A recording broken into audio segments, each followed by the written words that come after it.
Latu-latu, selamat atau sebaliknya. PBB umum bantuan untuk Turkiye. Assalamualaikum dan selamat tengah hari. Bersama saya Alini Nadirah Ismail di Buletin Amerika TV. Sesi soal jawab Perdana Menteri MPQ di Dewan Rakyat akan dilaksanakan pada mesyuarat pertama penggal kedua Parlimen ke-15 yang bermula 13 Februari ini.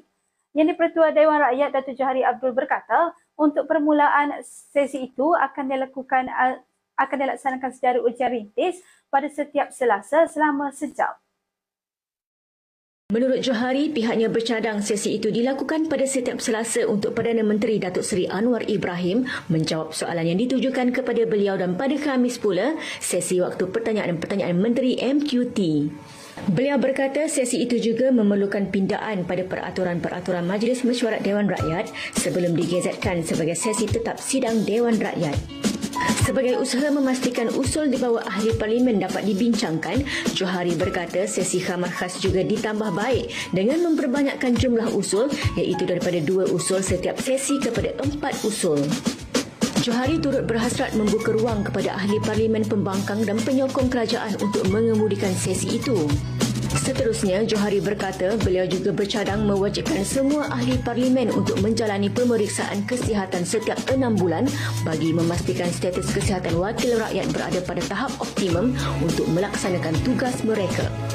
Mengenai liputan media pada persidangan Dewan Rakyat pula, beliau berkata wakil agensi media dibenarkan berada di ruang lobi parlimen bagi mendapatkan reaksi daripada menteri atau ahli parlimen bermula persidangan ini selepas ia tidak dibenarkan susulan penularan COVID-19 sebelum ini.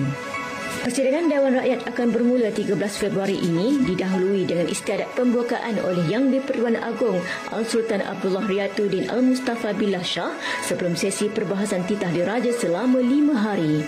Anwar yang juga Menteri Kewangan dijadual membentangkan belanjawan 2023 di Dewan Rakyat pada 24 Februari ini. Latu-latu terus mendapat sambutan, tidak kira usia dari kanak-kanak sehingga dewasa. Ada yang meminati alat permainan yang dikatakan berasal dari luar negara. Bagaimanapun, ada yang mendakwa permainan itu boleh membahayakan pemain serta orang sekeliling. Tim Amerika TV sempat menemu bual beberapa individu di sekitar Kota Baru tentang pendapat mereka berkenaan permainan yang kian popular masa kini. Permainan tular ini sudah pun memasuki pasaran tempatan di mana ramai penjual di pasar terutama di Kota Baru. Muhammad Azrul menerusi temu bual berkata permainan latu-latu ini baru saja popular di Kelantan. Mainan ni baru timbul baru. Kalau boleh elokkan lah.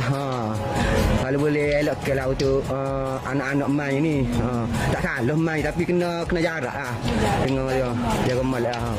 Menurut Azrul, alat permainan itu boleh mendatangkan bahaya untuk kanak-kanak jika tidak dikawal. Bagaimanapun, Muhammad Irfan berpendapat permainan latu-latu ini tidak membahayakan. Ia hanya perlu dikawal sahaja agar tidak mendatangkan kecederaan fizikal terhadap pemain.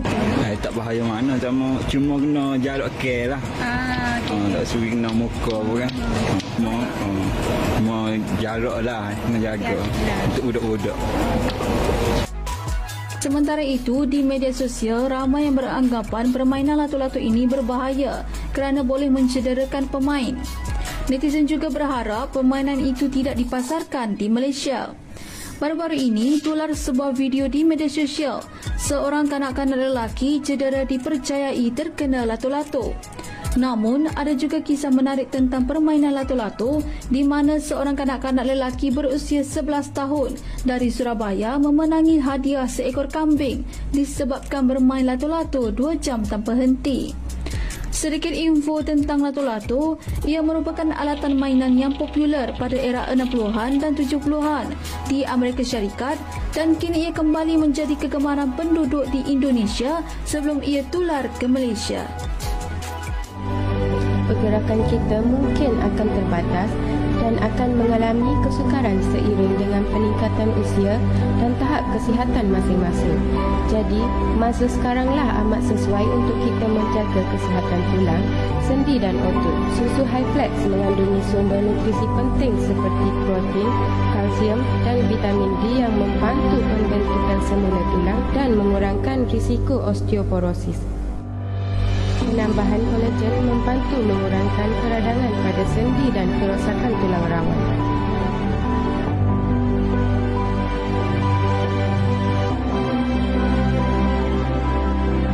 Dapatkan susu Highflex sekarang di farmasi berdekatan dengan anda. Luar negara.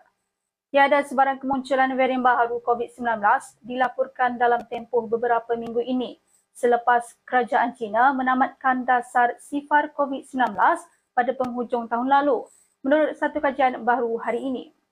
China yang sebelum ini mengalami peningkatan kes jangkitan selepas kerajaan mula menarik balik langkah pandemik yang ketat sejak awal Disember lalu, mencetuskan kebimbangan negara yang mempunyai penduduk paling ramai di dunia itu. Ia berikutan langkah terbabit mungkin menjadi tempat pembiakan subur strain baharu yang lebih mudah berjangkit atau teruk.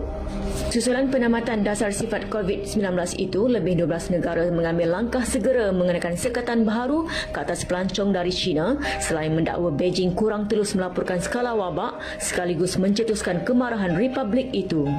Bagaimanapun, kajian baharu oleh sekumpulan penyelidik China yang menganalisis 413 sampel dari Beijing yang diambil berturutan antara 14 November dan 20 Disember lalu memaklumkan tiada bukti varian baharu muncul sepanjang tempoh itu. Sebaliknya, lebih 90% kes adalah subvarian BF7 dan BA5.2 Omicron yang sudah lama wujud di China dan dipintas lebih banyak subvarian yang boleh ditularkan di negara barat. BF7 menyumbang 3/4 daripada sampel, manakala lebih daripada 15% adalah BA5.2 menurut kajian yang diterbitkan dalam jurnal The Lancet. Penulis kajian utama George Gao yang juga ahli virologi di Institut Mikrobiologi di Akademi Sains China dalam satu kenyataan berkata, analisis pihaknya mencadangkan dua subvarian Omicron yang diketahui berbanding mana-mana varian baharu menjadi penyebab lonjakan semasa di Beijing dan berkemungkinan China secara keseluruhan. Pertubuhan Bangsa-Bangsa Bersatu PBB mengumumkan bantuan kemanusiaan $25 juta bersamaan $110 juta Malaysia masing-masing kepada Turki dan Syria yang dilanda gempa bumi sehingga mengorbankan lebih 7,000 nyawa. Bantuan yang disalurkan itu akan membantu menyelamatkan nyawa mangsa kedua-dua negara yang terbabit, kata jurucakap PBB Stefan Dujarric kepada pemberita di Ibu Pejabat Pertubuhan Dunia itu. Dujarric berkata pelarian Syria membentuk lebih 1.7 juta daripada 15 juta penduduk yang tinggal di 10 wilayah yang terjejas akibat gempa bumi di Turki. Beliau berkata jalan ke barat laut Syria dari Turki juga rosak dan ia mengganggu bantuan kemanusiaan untuk sementara waktu ke kawasan yang dikuasai pemberontak yang dilanda gempa. Angka kematian di Turki akibat gempa bumi besar yang berpusat di Kahramanmaras pada Isnin lalu meningkat kepada 5,434 menurut Agensi Bencana Kebangsaan dengan lebih 31,000 cedera. Wilayah lain yang terjejas akibat gegaran itu ialah Gaziantep, Hatay, Osmani, Adiyaman, Malatya, Sanliurfa, Adana, Diyarbakir dan Kilis. Gegaran itu turut dirasai di negara jiran Syria mengakibatkan kerosakan yang meluas.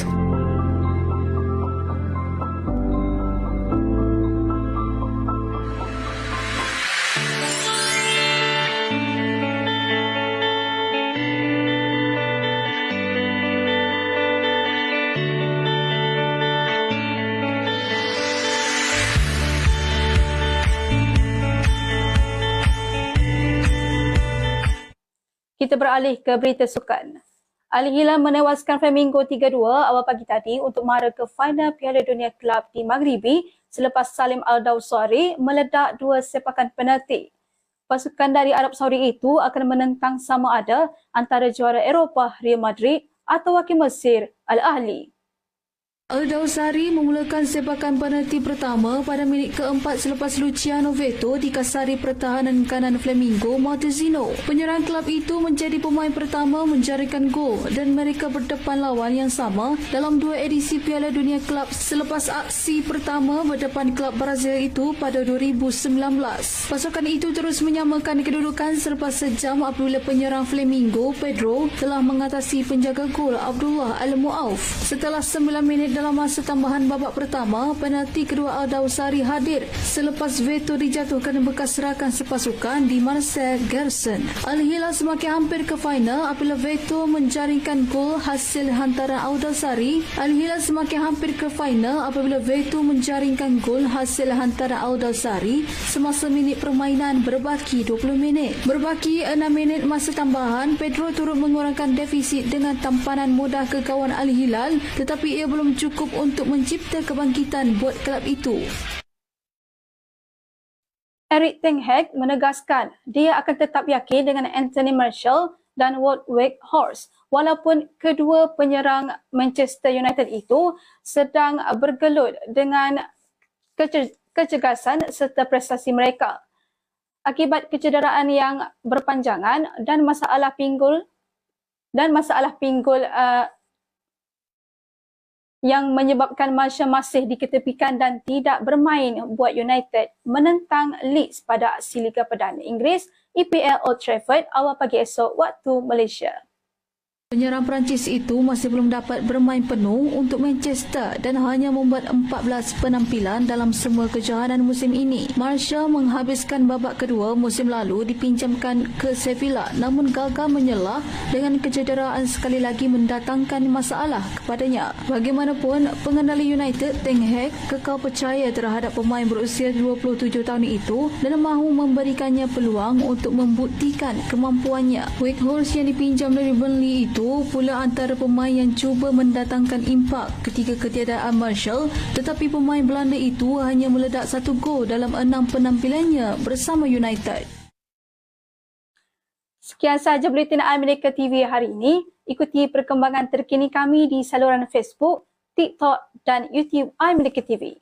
Sebelum akhiri berita hari ini, saksikan tip kesihatan yang dibawakan khas oleh Amerika Farmasi.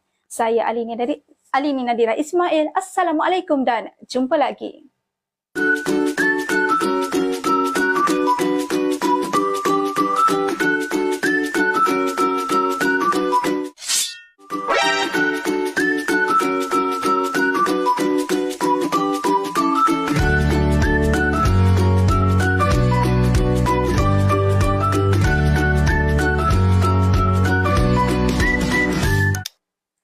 Kini anda tidak perlu lagi menggunakan cara tradisional seperti ini. Gunalah Handy Plus untuk melegakan luka anda.